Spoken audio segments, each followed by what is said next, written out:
Bismillahirrahmanirrahim. Alhamdulillahirabbil alamin. Allahumma shalli wa sallim ala sayidina Muhammadin miftahi babi rahmatillah adada ma fi ilmillah salatan wa salaman daimaini bidawami mulkillah wa ala alihi wa sahbihi.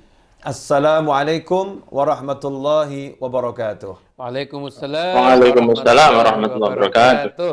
Alhamdulillah kita bisa bertemu kembali dengan Rauhah Virtual bersama Habib Muhammad bin Husain Al-Habsyi, Habib Muhammad bin Anis Syahab Malang, Habib Ali Al-Kaf Garut, dan Habib Gas Asgaf lagi nonton dari rumah ya, karena beliau baru keluar dari tempat istirahatnya untuk melanjutkan khalwat. Insyaallah segera semakin seger insyaallah. Amin insyaallah. Pada kesempatan kali ini kita akan membahas Sohibul Maulid Simtud Durrar Habib Ali bin Muhammad bin Husain Al-Habsyi. Tetapi kita ambil sudut bagaimana cara sang ayah mendidik anak. Ya, bagaimana ayah mendidik anak. Dan kita alhamdulillah para habaib, Habib Muhammad bin Anis, Habib Ali Al-Kaf, ini cucunya Habib Ali ada di sini, ya, cicitnya ada di sini. Jadi kita bisa wawancara langsung pada keluarganya ini. Insyaallah dapat informasi-informasi yang akurat, yang valid ya. Bukan yang hoax atau berseliweran yang mungkin ada tambahan-tambahan yang nggak pas, tapi informasi yang keilmuan, yang valid. Bukan katanya. Di antaranya yang saya tahu Habib, saya mau klarifikasi langsung ya. Habib Muhammad bin Husain Al-Habsyi ini, beliau ketika diperintahkan pindah ke Mekah oleh guru beliau, Al-Habib Abdullah bin Husain Batohir, saat di Mekah, beliau itu menyewa sebuah rumah, kemudian beliau juga bukan orang yang kaya raya. Orang yang ekonominya itu apa adanya. Ya, sampai beliau itu cari kayu bakar, kemudian dijual di pasar untuk kehidupan sehari-hari. Apakah memang seperti itu sesuai dengan faktanya? Ya. Bismillahirrahmanirrahim. Jadi Habib Muhammad bin Husain Al-Habsyi itu ketika beliau itu diperintahkan untuk ke Mekah, memang Habib Muhammad ini terkenal yakinnya luar biasa. Setiap diperintah sama gurunya untuk datang ke daerah ini tuh nggak pernah nanya di sana ada siapa atau saya harus temui siapa, nggak pernah, langsung berangkat. Bahkan sampai pernah suatu ketika gurunya tuh heran, loh kamu kok nggak nanya mau ketemu siapa? Nggak, boleh kamu perintahkan saya pokoknya jalan. Nah, karena itu berada dapat doa yang istimewa itu dari gurunya. Ini Muhammad bin Husain semangat dakwahnya luar biasa. Nanti keturunannya akan banyak orang-orang yang alim dari keturunan beliau. Masya Allah, amin. Nah, ketika beliau di Mekah itu ya tadi kerja seadanya, kemudian saya itu nyewa tempat seadanya. Pada saat itu beliau jadi ulama yang hebat, tinggal bersama dengan keluarganya di sana. Kemudian saya itu kayu bakar dan lain sebagainya. Itu keseharian Habib Muhammad bin Husain Al-Habsyi. Jadi beliau tetap cari nafkah, namun tidak sampai meninggalkan kesibukan beliau mengajar. Tetap mengajar murid-muridnya, bahkan banyak sekali murid-muridnya yang mengambil ilmu dari beliau, bahkan sanad keilmuan para ulama Nusantara pun juga ke Habib Muhammad bin Husain itu sendiri. Masya Allah. Jadi betul-betul berusaha cari yang halal nih ya. Untuk menghidupi keluarganya. Habib Muhammad bin Anis, ya, Malang ini. Ini kelihatannya Malang sejuk-sejuknya saat ini ya. Iya, hujan terus Habib, alhamdulillah. Masya Allah, ini Habib Ali Al-Kaf Garut juga menunjukkan panggilan dari Garut tentang kesejukan dan keindahan Garut yang selama ini kita dengar tampak dari wajahnya teduh. Wajahnya teduh. Masya Allah. Ini Habib Muhammad bin Anis, kita mulai dari Malang dulu. Tentang Habib Muhammad bin Husain Al-Habsyi ini, bagaimana beliau sebagai seorang ulama besar yang akhirnya punya putra-putra yang luar biasa, bukan hanya Habib Ali Habsyi, ada Habib Husain bin Muhammad bin Husain Al-Habsyi, ada Habib Ahmad bin Muhammad Al-Habsyi, ada Habib Syekh semuanya orang-orang yang luar biasa. Pandangan antum tentang sosok ayah ini seperti apa, Habib? Masya Allah, alhamdulillah. Sebenarnya Habib Novel lebih pas untuk ngomong masalah ini ya, karena alhamdulillah kita dijadikan oleh Allah orang-orang yang diamanati anak-anak oleh Allah, dan semoga kita menjadi orang-orang yang kelak berbahagia berkah dari anak-anak kita, dan semoga anak-anak kita dijadikan hujatan lana la alaina. Amin. Kita melihat bagaimana Muhammad bin Husain Al-Habsyi dalam manaqibnya yang menunjukkan himmah beliau dalam menjaga anak-anaknya. Saya rasa nanti mungkin Habib Muhammad Al-Habsyi menceritakan lebih jelas lagi. Memang sosok ayah ini sangat penting karena ayah dan ibu ini seperti sayap yang saling melengkapi. Tidak akan bisa maksimal seorang anak tumbuh dijaga oleh ibunya saja atau tumbuh hanya dijaga oleh ayahnya saja. Karena sifat ayah itu ada sifat pelindung, ada sifat pendidikan yang lebih jeli dari ibu. Biasanya untuk masalah agama sampai seperti itu. Karena seorang laki-laki biasanya tumbuh dan tahu bagaimana dengan orang-orang yang ada di kanan kirinya, sedangkan ibu lebih mengedepankan rasa sayangnya saja. Sehingga kita lihat Habib Muhammad bin Husain dan juga para salaf kita, mereka sangat peduli dengan pendidikan agama ke anak-anak mereka dan tidak menginginkan anaknya terlalu fokus ke urusan duniawi, di mana hal itu adalah sesuatu yang memang akan dijamin oleh Allah Subhanahu wa taala. Sehingga waktu singkat sedikit yang diberikan oleh Allah dalam usia kita, kita lihat betapa suksesnya para salaf, para waliullah, dan suksesnya Habib Muhammad bin Husain Al-Habsyi, memiliki putra di antaranya Habib Ali Habsyi yang maulidnya dibaca di mana-mana, bahkan di Indonesia, seluruh Indonesia membaca maulidnya, padahal beliau nggak pernah ke Indonesia. Inilah bentuk kesuksesan yang hakiki, di mana suksesnya anak tidak dinilai dengan urusan duniawi, akan tetapi suksesnya adalah bagaimana mengajak orang banyak berkumpul untuk mengingat kepada Allah. Itu adalah satu karomah, ya para habaib. Karomah itu tidak harus bisa naik, bisa terbang, atau bisa berjalan di atas air. Di antara karomah itu adalah bagaimana Allah menjadikan kita sebagai pengumpul kebaikan bagi orang lain. Dan kita melihat dengan mata kepala sendiri, Habib Muhammad bin Husain Al-Habsyi adalah satu orang yang sangat-sangat sukses dalam hal ini. Tentu saja enggak dengan cara dibiarkan saja anaknya, tapi dengan pendidikan per hari, per menit, per detik, perhatian, doa, dan pasti banyak jerih payah yang beliau lakukan, sehingga wajib bagi kita untuk meniru. Walaupun 10% dari yang telah dilakukan Habib Muhammad bin Husain Al-Habsyi itu akan memberi kesuksesan kepada kita, sehingga tidaklah seorang ayah muslim dikatakan sukses jika dia bisa memberi banyak harta ke anaknya, tapi seorang ayah yang sukses adalah yang bisa membuat anaknya semakin dekat kepada Allah Subhanahu wa taala, sebagaimana Habib Muhammad bin Husain Al-Habsyi. Insyaallah seperti itu Habib. Masya Allah. Iya, ini Habib Muhammad bin Anis ini anaknya 4. Masya Allah. Dia sudah punya 4 anak, Masya Allah. Masih muda tapi anak sudah 4. Yang paling besar usianya 16 tahun. 16 tahun. Saya sempat interogasi beliau. Ya, Masya Allah. Pernah dibawa ke rumah? Oh, pernah dibawa. Alhamdulillah, betul ya. Belum pernah. Alhamdulillah, tabarukan dengan cucunya Habib Muhammad. Baik. Tabarukan dengan cucunya Habib Ali Habsyi. Masya Allah. Nah, Habib Ali Al-Kaf, namanya, anak pernah baca bareng Habib Muhammad ini, kalau Habib Muhammad bin Husain itu walaupun tinggal di Mekah, di Mekah, jadi saat Habib Ali Habsyi umur 7 tahun, itu kan Habib Muhammad pindah ke Mekah. Habib Ali umur 17 tahun, jadi 10 tahun kemudian meminta anaknya untuk berangkat ke Mekah. Jadi Habib Ali ini diminta ayahnya berangkat ke Mekah umur 17 tahun, dan kurang lebih akhirnya nyampe di sana sekitar umur 19 tahun baru bisa berangkat atau tinggal di sana sampai umur 19 tahun. 2 tahun saja kumpul sama ayahnya, yang saya baca ya. Hanya 2 tahun kumpul dengan ayah Habib Ali, Habib Muhammad. Habib Ali sang anak kumpul dengan ayahnya, itu hanya 2 tahun. 2 tahun di Mekah itu ada satu hal yang menarik, sampai Habib Muhammad itu mengatakan pada Habib Ali, kamu jangan keluar sholat di Masjidil Haram tanpa dampinganku.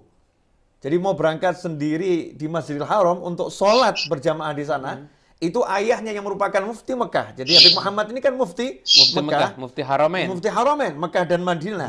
Melarang putranya untuk sholat di Masjidil Haram tanpa didampingi oleh beliau. Jadi jalan sendiri nggak boleh, padahal sudah sangat dewasa dan alim nih. Sebetulnya ada apa Habib Ali Al-Kaf sampai salaf kita ini Habib Muhammad bin Husain yang alim menjaga anaknya sedemikian rupa, jangan sampai nanti di Masjidil Haram ketemu orang dari segala penjuru dunia, kemudian mendapatkan informasi-informasi yang mengganggu proses pendidikannya ini. Kok sampai segitunya jaga anak ini, kira-kira bagaimana Habib Ali? Bismillahirrahmanirrahim. Alhamdulillah wassallallahu wasallam wa baraka ala Rasulillah Muhammad ibn Abdullah wa ala alihi wa sahbihi wa man wala. Sebenarnya jawabannya sudah dijawab oleh Habibana Habib Naufal tadi, supaya tidak bercampur informasi dari luar atau adwal balidi ilal jalidi sari'atun kal jamri yudha'u fir ramadi fatakhmudu. Katanya kan menularnya keburukan itu terkadang dengan lingkungan. Oleh karena itu walaupun al-ardul muqaddasa la yuqaddisu ahada, walaupun tempat yang suci sekalipun, keluar dari tempat tersebut Abu Jahal dan Abu Lahab dan Uqbah bin Abi Mu'ayth dan semisalnya. Artinya ini perhatian yang begitu luar biasa dari seorang ayah, karena dia memandang, karena beliau memandang bahwa sesungguhnya putranya ini adalah didikan daripada para guru masyayikh, bahkan sebagian di antara guru Habib Ali Al-Habsyi adalah guru ayah beliau juga. Artinya memang orang-orang besar, dan Habib Ali banyak sekali mendapatkan, Habib Muhammad banyak sekali mendapatkan bisyarah-bisyarah tentang putranya ini Al-Habib Ali bin Muhammad bin Husain Al-Habsyi.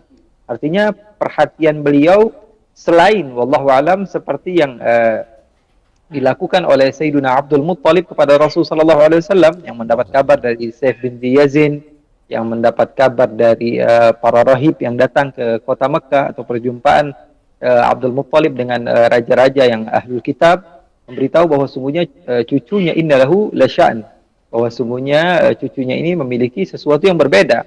Dan nadhlah daripada guru-guru Al-Habib Ali Al-Habsyi kepada Al-Habib Ali Al-Habsyi tidak perlu syams fi rabi'atin nahar. Beliau dari semenjak kecil memang dikenal dengan keilmuan beliau, keibadah beliau, waraknya beliau, zuhudnya beliau, dan rajinnya beliau, dan masyhadnya kepada guru-guru beliau, sehingga sebelum beliau sampai ke kota Makkah pun beliau sudah menguasai beberapa ilmu. Terlebih beliau adalah salah satu di antara alumni ibunda beliau, Syarifah Alawiyah Al-Jufri, yang begitu alimah, yang begitu terdidik, dan saya kira ya seperti yang Habib Naufal katakan tadi, bahwa perlu kepada pendidikan anak itu diperhatikan dengan benar begitu, bukan main nitip-nitip aja di pondok, dilupain begitu. Yang penting saya sudah bayaran, saya titipkan anak saya yang penting harus jadi. Makanya guru saya Habib Naufal Al-Kaf sering bilang, rukun penuntut ilmu itu ada 3, guru, murid, dan wali murid. Kalau misalnya muridnya semangat, gurunya semangat, tapi orang tua di rumah tidak semangat, tidak sabar, selalu izin dan semisalnya, maka muridnya tidak akan pernah jadi. Makanya tiga hal ini menjadi rukun yang menentukan nasib seorang anak untuk supaya bisa sukses. Masya Allah, alhamdulillah. Masya Allah. Jadi Pak Muhammad, dari uraian beliau berdua ini, bahwasannya perhatian ayah itu sangat penting. Sangat penting. Walaupun waktunya pertemuan cuma 2 tahun, tapi punya quality time yang luar biasa. Luar biasa ya. Sampai mau keluar ke masjid saja harus didampingi sama ayahnya, khawatir anaknya nanti lihat hal-hal yang nggak layak untuk dilihat, sehingga meniru atau menjadi tanda tanya, mengacaukan keyakinannya dan lain sebagainya. Kata Habib Ali di dalam Majmu' Wasaya wal Ijazat, dia mengatakan bahwa saya memanfaatkan waktu kumpul sama ayah saya itu, saya menghatamkan banyak sekali kitab langsung dengan ayah saya. Masya Allah, jadi belajar langsung dari ayah. Belajar langsung dari ayahnya. Sementara ayahnya Mufti Haramain. Mufti Haramain. Mufti Haramain. Jadi kan ada kebanggaan tersendiri bagi anak. Misalkan saya hatam kitab Mutamimah dengan ayah saya, hatam kitab Fathul Qorib dengan ayah saya, hatam kitab Fathul Mu'in dengan ayah saya. Itu kan satu nilai yang tersendiri. Nah, jadi langsung gurunya adalah ayahnya. Ayah saya. Nah, kemudian juga makanya Habib Ali Al-Habsyi berbangga Habib Naufal ya. Saya pernah baca juga kalau Habib Muhammad bin Husain ini setiap malam itu keluar dari kamar mengontrol anak-anaknya. Iya, lagi apa kamu? Kitab apa yang kamu baca? Kamu lagi ngapain ya? Dikontrol betul nih, anaknya lagi belajar apa. Dan yang menarik, bukan cuman lagi belajar, kalau anaknya lagi bermain, Habib Muhammad bin Husain ini juga ikut bermain. Ikut bermain. Ya, ikut bermain, berlari-lari bersama anaknya Mufti, ayah mau bermain-main sama anaknya umur 17 tahun, 18 tahun, berlari-lari pun dilayani tengah malam. Waktu anak lagi main-main, Habib Muhammad juga ikut main. Ikut main. Main-main. Artinya tidak streng harus belajar terus enggak ada waktu untuk bermain-main. Nah, ini biasanya yang paham begini-begini nih, urusan bermain-main dengan anak ini, yang paham betul ini dua Habib kita nih. Nah, dua Habib kita ini paham betul. Laisa bigharib ya Habib. Lebih Bukan sesuatu yang aneh. Faqad kana jadduhu kadzalik. Masya Allah, Rasul sallallahu alaihi wasallam. Beliau main sama Sayyidina Hasan, Sayyidina Husain. Beliau juga Sayyidina Rasul sallallahu alaihi wasallam ada riwayat berlari dengan Sayyidatuna Aisyah bersama istrinya Sayyidatuna Safiyah. Rasul sallallahu alaihi wasallam bahkan pernah sedang sholat Sayyidina Husain mendatangi Rasul sallallahu alaihi wasallam di atas pundak Rasul sallallahu alaihi wasallam, sehingga Rasulullah memperlambat sujudnya, sehingga sebagian sahabat selepas salam Rasulullah tanya, kalian pasti kebingungan kenapa saya memanjangkan sujud saya. Iya ya Rasulullah. Sebagian mengatakan kami kira bahkan engkau sudah tidak ada ya Rasulullah. Sebagian lagi mengira bahwa Rasulullah SAW mendapatkan wahyu. Kata Rasulullah, tidak. Saya didatangi oleh Husain dan saya tidak mengangkat kepala saya sebelum dia puas. Masya Allah. Allahumma sholli. Jadi dalam sholat pun memberikan kesempatan cucunya bermain. Masya Allah. Rasulullah SAW ya. Rasulullah SAW sampai-sampai juga Rasulullah memiliki cucu namanya Umamah. Ada Rasulullah SAW memiliki cucu dari anak perempuannya yang bernama Zainab, ada namanya Umamah dan Ali. Zainab menikah dengan Abul As bin Rabi, memiliki putra dan putri bernama Umamah dan Ali. Umamah ini yang di dalam riwayat sahih dikatakan bahwa Rasulullah SAW menggendong beliau kalau sedang sholat, sampai-sampai Rasulullah SAW membawa beliau, meletakkan kemudian duduk, lalu dijadikan dalil oleh madhab Maliki bahwa boleh membawa anak di dalam sholat, mengangkat atau bergerak lebih daripada tiga gerakan. Salah satu ulama dari madhab Maliki pernah suatu saat di kota Makkah, dia kejatuhan imamahnya sampai ke bawah, kemudian dia ambil, dia pakai. Salah satu daripada pengikut madhab Syafi'i mengatakan, ini sudah berapa gerakan ini orang. Setelah salam dia katakan, lahamdul umamah athqal min lubsil imamah. Lahamdul umamah athqal min lubsil imamah. Katanya Rasulullah dulu bawa umamah lebih berat dibanding apa? Hanya sekedar menggunakan. Artinya Habib Muhammad bin Husain ini bukan sesuatu yang aneh begitu, karena beliau memang adalah orang yang mengikuti kakek beliau Rasul sallallahu alaihi wasallam. Makanya Habib Ali Al-Habsyi berbangga, musalsalatan anhum asanidu akhdhihim ila khairi mahmudin wa ashraf Muhammadi. Abun yatalaqqa an abihi wa hakadha fayalahu min aba kiramin wa ajdadi. Jadi mungkin Habib Muhammad bin Anis banyak nih bisa menambahkan tentang main-main nih. Ya, Habib Muhammad bin Anis. Ini pandangan antum tentang Habib Muhammad bin Husain. Masih mau Habib Muhammad bin Husain Al-Habsyi ini masih mau bermain dengan anaknya yang umurnya 17 tahun, lari-lari, mau beliau ini. Seperti dalam riwayat ya. Dan apa namanya, senang untuk melakukannya itu dan menjadi memori untuk putra beliau Habib Ali. Bahkan ketika Habib Ali sakit, ya lagi rebahan, manggil putrinya Habibah Khadijah, kemudian menceritakan, dulu ayahmu ini begini, dulu ayahmu begini, termasuk dulu ayahmu ini ketika belajar di Mekah dengan kakekmu, di tengah malam kakekmu itu keluar, lihat apa yang kami baca. Kami ditanya lagi, baca kitab apa yang kamu kan. Kalau kami lagi main-main, ayah kami ikut main-main. Masya Allah, iya. Nah, ini pandangan antum dari sisi kejiwaan. Ana lihat antum memang ahli jiwa Habib Muhammad. Masya Allah. Soalnya di Lawang ada rumah sakit jiwa, Habib. Oh, Masya Allah. Di mana-mana ada, Habib. Di mana-mana ada. Masya Allah. Akhirnya, pandangan antum tentang anak diajak bermain. Kalau sekarang ini kan kena daring ini, banyak orang tua yang akhirnya marah-marah terus sama anaknya ini. Anaknya suruh belajar, suruh pintar, suruh dapat ranking, suruh ini ya. Tapi nggak ada yang ngajak main, anak kelihatannya ini kurang ngajak main. Karena berlibur juga agak susah kan masa pandemik begini. Iya.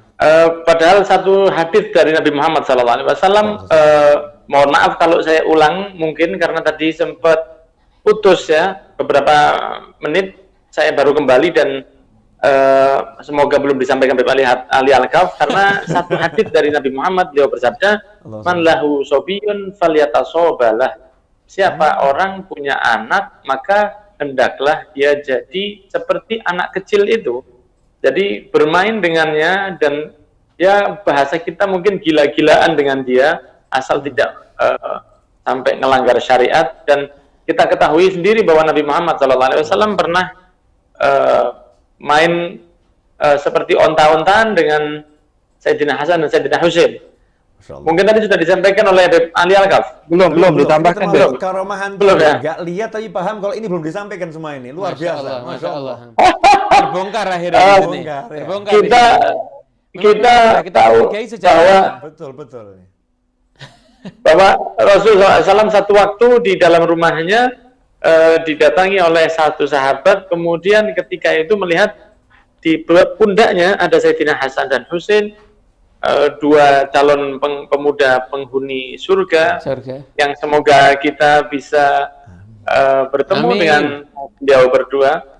Dan beliau ini menaiki pundak Rasul, dan Rasul pun berjalan seperti onta di dalam rumah beliau yang sangat sederhana, bukan dari rumah yang ada marmernya atau keramik mahal seperti rumah kita, di rumah yang beralaskan tanah dengan kesederhanaan yang luar biasa, tapi ada keceriaan yang sangat istimewa di dalam rumah itu, sehingga salah satu sahabat mengatakan, nikmal jamal jamalukuma, alangkah indahnya onta kalian berdua. Maksudnya adalah alangkah mulianya yang kalian tunggangi.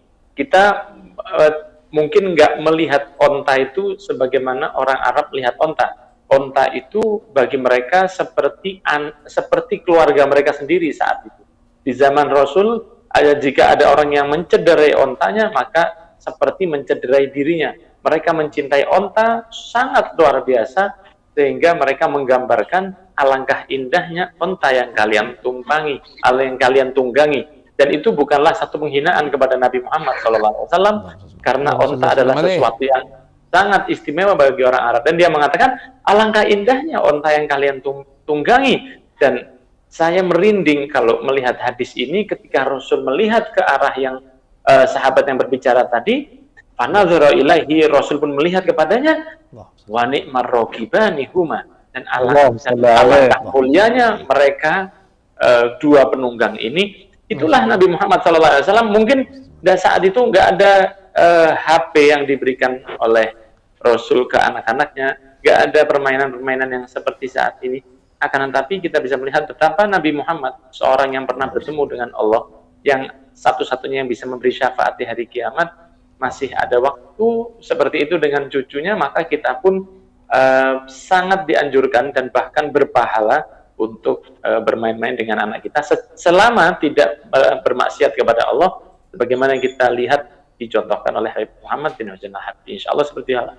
Masya Allah, ini saya dapat tambahan ilmu ya, walaupun kita udah sering dengar, tapi ini saya dapat tambahan mulahadzah Habib, mau saya sampaikan ke antum semua ini. Jadi Rasulullah SAW saat sahabat memuji Sayyidina Hasan dan Husain, bahwasanya kalian berdua lagi menunggangi kendaraan yang terbaik, terbaik, Rasulullah SAW mengingatkan sahabat sesuatu yang mereka lupa saat itu. Iya. Rasulullah mengingatkan sahabat sesuatu yang mereka lupa saat itu. Langsung Rasul menoleh ke arah sahabat dan berkata, sesungguhnya penunggang yang terbaik adalah kalian berdua. Memang aku kendaraannya terbaik, tapi penunggang yang terbaik adalah kalian berdua. Rasul mengajak umatnya untuk melihat ini yang lagi menunggangin aku ini adalah dua manusia yang terbaik. Jadi Rasul nggak mau cuma sahabat lihat dirinya, tapi jadi sahabat juga lihat keluarga Nabi Muhammad sallallahu alaihi wasallam. Dan ada tambahan Habib. Rasulullah mengalihkan, dan sebaik-baik penunggang adalah kalian berdua. Ada tambahan Habib. Nah, ini kita akan sedikit naik obrolannya.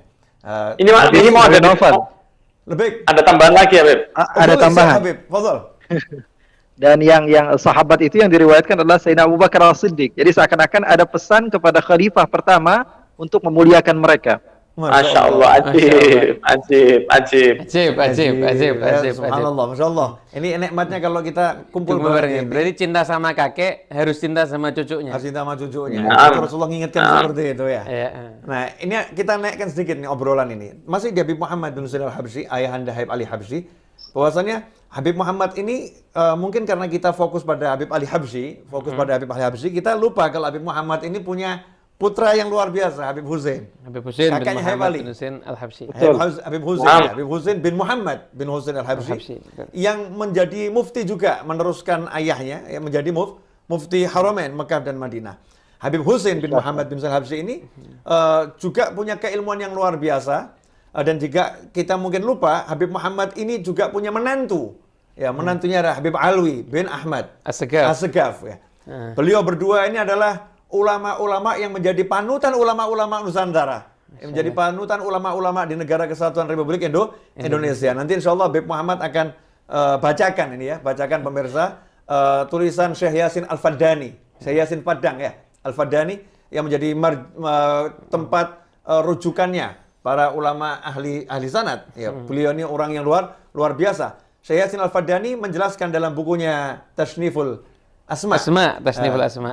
Tasniful Asma, di situ dijelaskan bahwasannya dua ulama besar pelita Nusantara, yaitu Syekh Hashim, pendiri Nahdlatul Ulama, ya, Mbah Hashim Asy'ari, kalau kita panggil biasanya Mbah Hashim Asy'ari, Muhammad Hashim, guru kita semua, dan juga Syekh Khalil Al-Bangkalani. Al-Bangkalani. Jadi kita biasa manggilnya kan Mbah Hashim Asy'ari gitu kita. Kalau kita di masyarakat gitu lebih mudah begitu.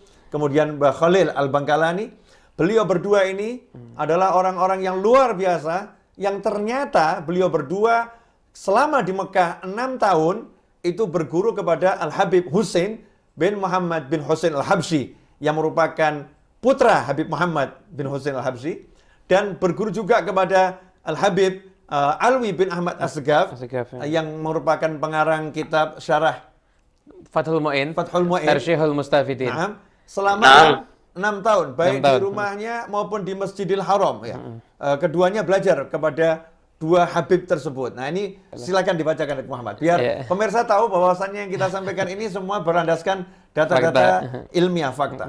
Nah, jadi dalam kitab Tasniful Asma, karya Syekh Yasin bin Isa Al-Fadani, di halaman 704, di situ tertulis, Kama annahu lazama as-sayyid Alawi. Ini ketika babnya apa tuh, Bib? Atasnya. Ini huruf H. Jadi kan Tasniful Asma ini daftar gurunya Syekh Yasin. Orang-orang yang Syekh Yasin ngambil sanad kepada beliau.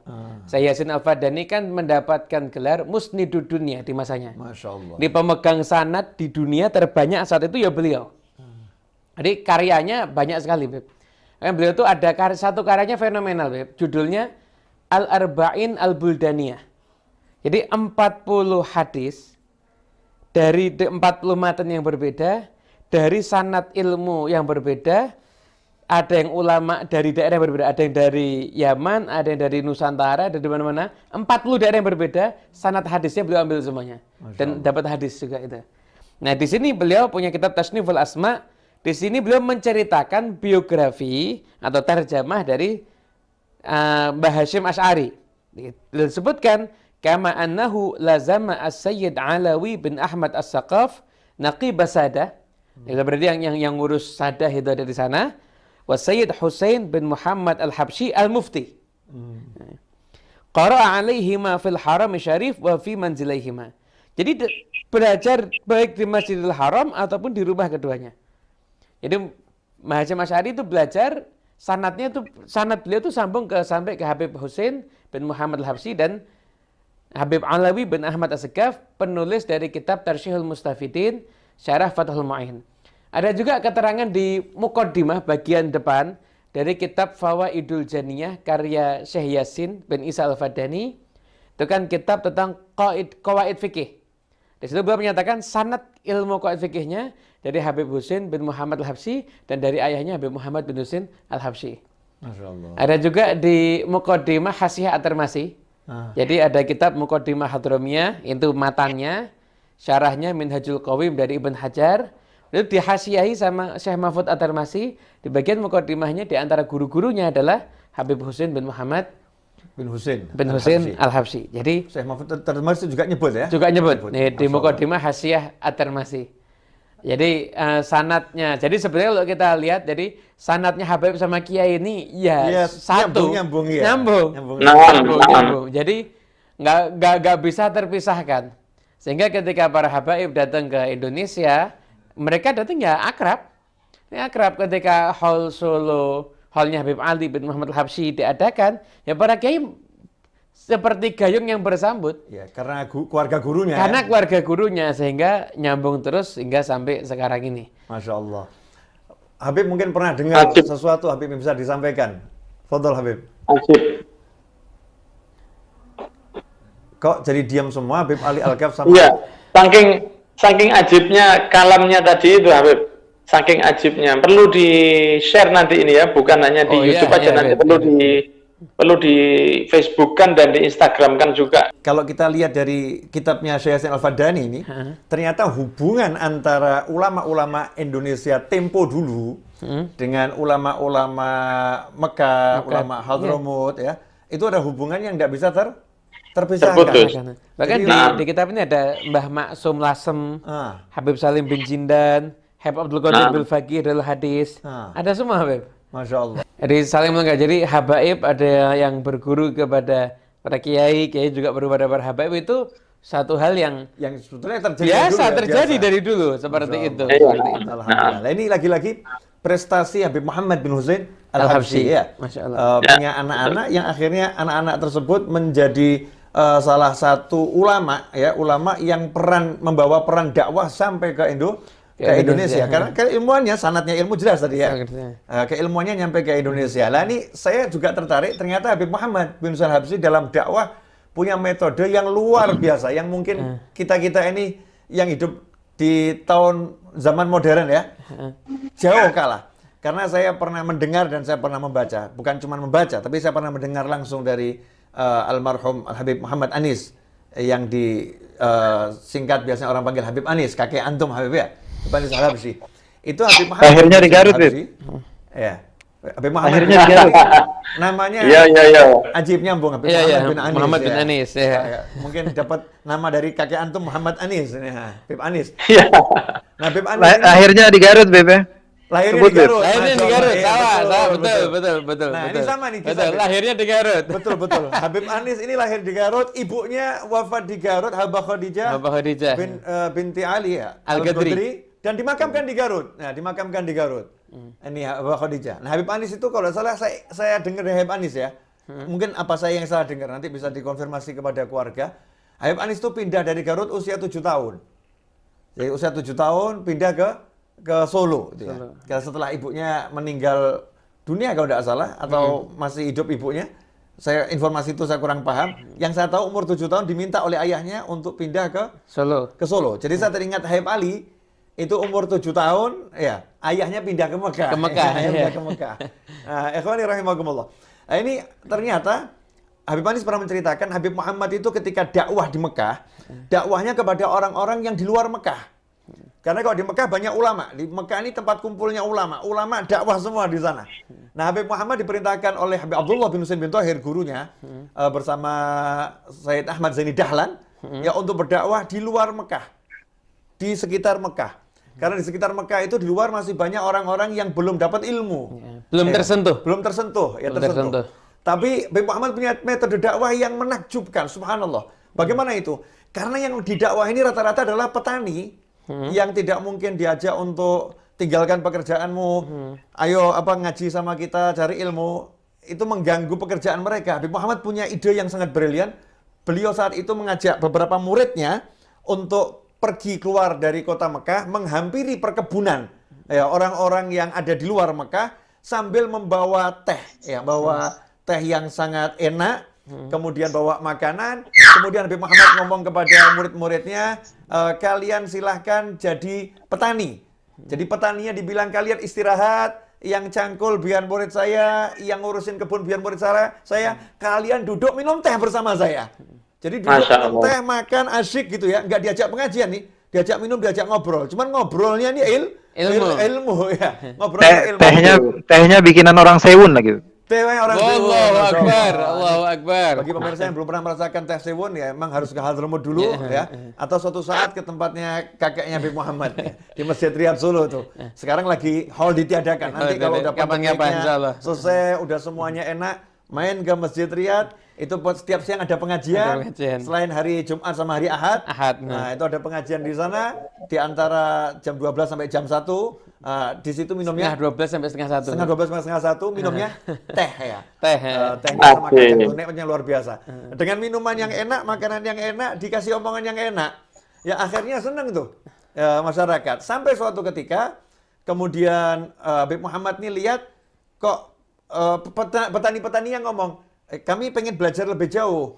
Tidak cuma di waktu ini, waktu kerja. Malam ada tidak pengajian? Oh ada. Akhirnya petaninya itu malam mau berangkat ngaji ke Habib Muhammad bin Husain Al-Habsyi. Nah suatu ketika sampai pernah terjadi, entah itu waktu di Hadramut atau di Mekah, pernah terjadi karena metode ini diterapkan di setiap kali beliau dakwah, terapkan metode ini. Terjadi orang-orang yang biasa hadir ini, petani-petani ini, nggak kelihatan. Habib Muhammad menghentikan pengajian, ngomong sama muridnya, nah ini kok petani-petani yang pada nggak ada kemana? Muridnya jawab, mereka punya adat, kalau di bulan ini mereka berburu. Nah mereka berburu, kemudian mereka ada pesta hasil buruan. Sehingga mereka lagi pesta ini, hasil buruannya, mereka ada adat istiadatnya dengan nyanyi-nyanyi yang halal ya. Nyanyi-nyanyi yang halal. Samar Ya, tarian yang halal, laki-laki semua ini. Tarian yang halal, mereka joget-joget yang halal ya. Halal. Mereka sehingga nggak hadir pengajian. Habib Muhammad ngomong, nah mereka biasanya senang hadir bersama kita, maka kita juga harus senang hadir bersama mereka. Karena kegiatannya nggak halal. Ya. Maka Habib Muhammad ngajak muridnya untuk berangkat ke tempatnya petani tadi. Petaninya langsung menghentikan semua tariannya. Ya tariannya, nyanyinya dihentikan semua karena gurunya datang. Habib Muhammad mengatakan, lanjutkan. Beliau duduk. Ya beliau duduk, melihat mereka bersenang-senang, mereka makan dilihat. Selama itu halal ya, halal nggak ngelanggar syariat. Selesai acara, petani-petani tadi ngomong, Habib, lah karena antum sudah di sini, tolong dikasih pengajian seperti biasanya. Akhirnya pengajiannya istiqomah, jalan seperti itu. Padahal itu sudah larut malam itu. Sudah larut malam. Masya Allah. Ini kita pengen dengar nih, pandangan dua Habib kita ini. Masya Allah. Tentang kakeknya Habib Muhammad, tentang kakek gurunya Mbah Hasyim Asy'ari. Ya. Tadi ini kakek gurunya Mbah Hasyim Asy'ari ini. Tentang kakek gurunya Mbah Khalil Al-Bangkalani, kakek gurunya Syekh Yasin Al-Fadani, kakek gurunya Syekh Mahfud At-Tarmasi. Ini loh habaib ya seperti ini nih. Mungkin jangan mandang para habaib dari kami-kami ini. Kalau kami-kami ini ya Masya Allah masih kotornya luar biasa, jauh. Nah, ini kakek-kakek gurunya Mbah Hasyim ini nih habib yang memang kualitasnya mutiara, intan, berlian, emas yang luar biasa. Jadi kita malu kalau dengar kisah seperti ini. Habib Muhammad, fadhol, bin Anis. Iya. Memang cara-cara seperti itu luar biasa, Habib. Anan dulu waktu mondok di Darut Tauhid itu ilmu yang paling cepat masuk itu kalau waktu taklim kita satu guru saya, Ustadz Lalu Busairi namanya, orang asli Lombok. Kalau waktu beliau yang memberi kajian, waktu taklimnya beliau, selain cara penyampaiannya yang memang enak, tapi di kelas itu kita diperbolehkan bawa minuman ketika taklim. Waktu masih mondok, sehingga banyak anak-anak yang datang bawa termos, bawa galon, dan lain sebagainya. Dan subhanallah, justru dengan taklim suasana yang seperti itu, karena hati kita dalam keadaan yang senang, maka masuknya ilmu itu subhanallah lebih mudah, sehingga sampai saat ini pun saya setelah kurang lebih 24 tahun atau 21 tahun keluar dari pondok, tapi itu diantara momen-momen yang saya ingat, yaitu taklim seperti yang dilakukan Habib Muhammad tadi, dengan ada minuman, dengan cara penyampaian yang baik.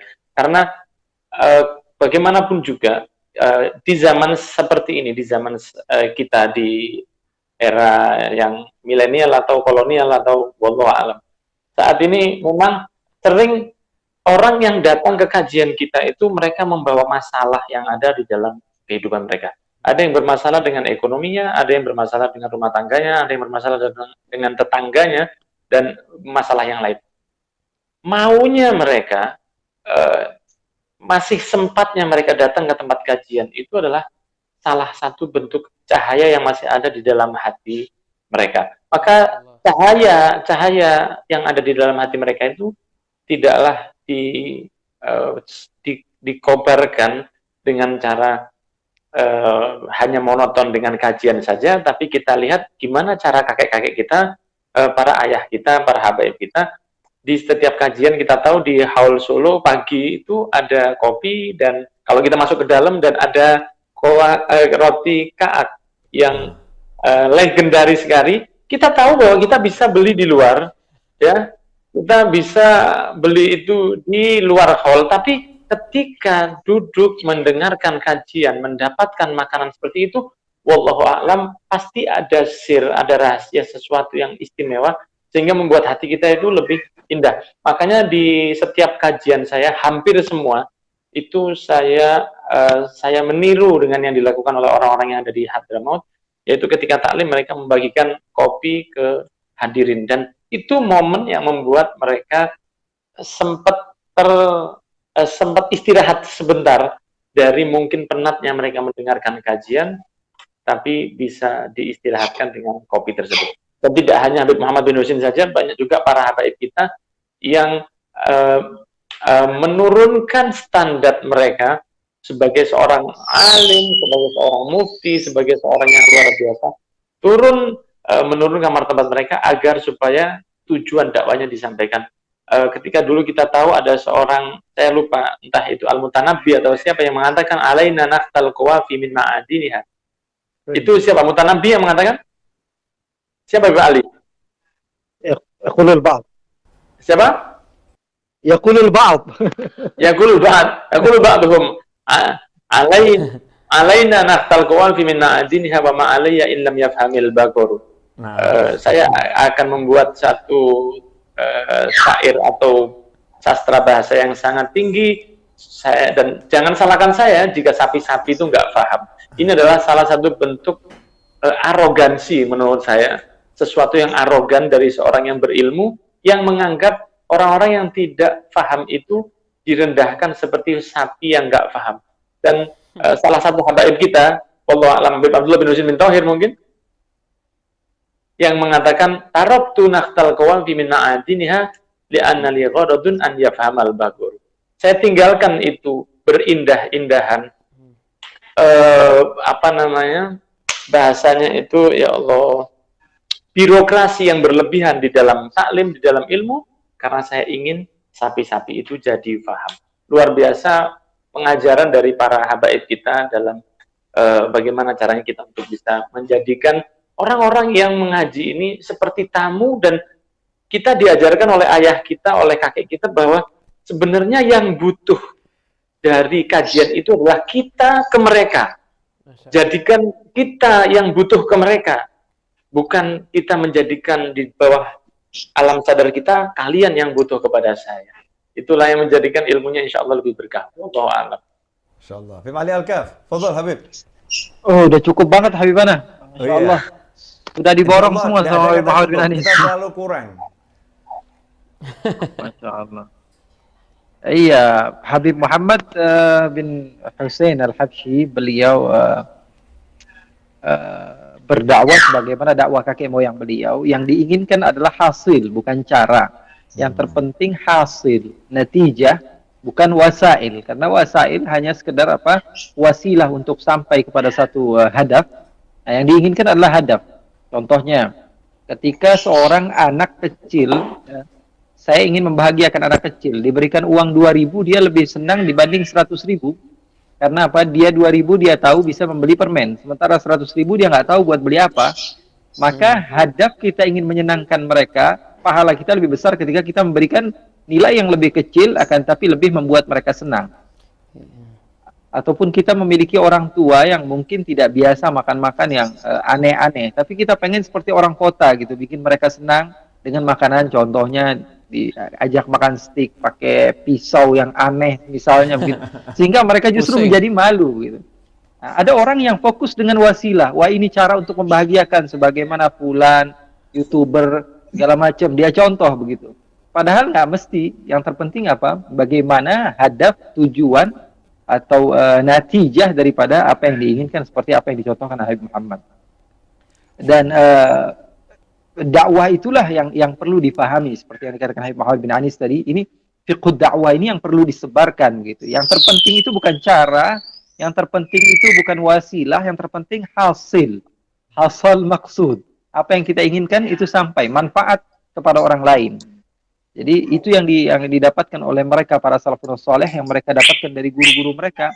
Tadi antum juga menyinggung kedekatan para ulama kita dengan para ulama-ulama yang ada di Nusantara misalnya, para habaib. Karena mereka selain mereka memiliki nasab yang mulia, mereka memiliki ilmuwan yang tinggi.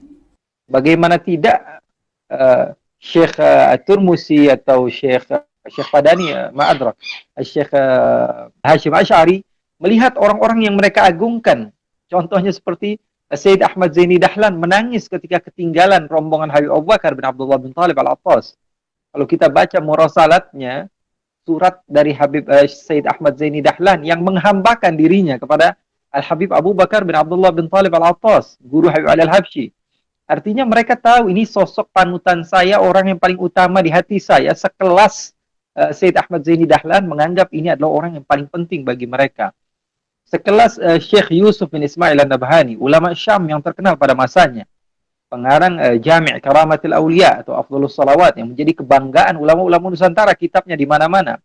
Salah satu kakek saya juga, Al-Habib Ahmad bin Hamid Al-Kaf, sempat berkhidmah kepada beliau sekitar 3 atau 4 bulan di kota Madinah Al-Munawwarah. Setelah pulang dari Sewun juga belajar dari Al-Habib Ali bin Muhammad bin Husain Al-Habsyi. Artinya sekelas Syekh Yusuf bin Ismail An-Nabhani menulis dalam kitabnya Jami' Karamatul Auliya keutamaan Al-Habib Ali Al-Habsyi walaupun beliau tidak sempat berjumpa dengan Al-Habib Ali Al-Habsyi, dan memuliakan Al-Habib Husain karena Al-Habib Husain pernah mendatangi mereka ke Palestina, mendatangi mereka ke negeri Syam, dan beliau berkata dalam kitab tersebut, saya mencium tangan beliau dan berbangga dengan penciuman saya kepada keluarga Nabi. Itu adalah da'bus salihin. Allah, alhamdulillah. Nah, sebagai penutup, karena nggak terasa ini sudah 1 jam kurang lebih kita bicara. Begitu Mas Rio, ya sudah 1 jam kita bicara. Nanti kalau hampir 1 jam, 50 menit sekian.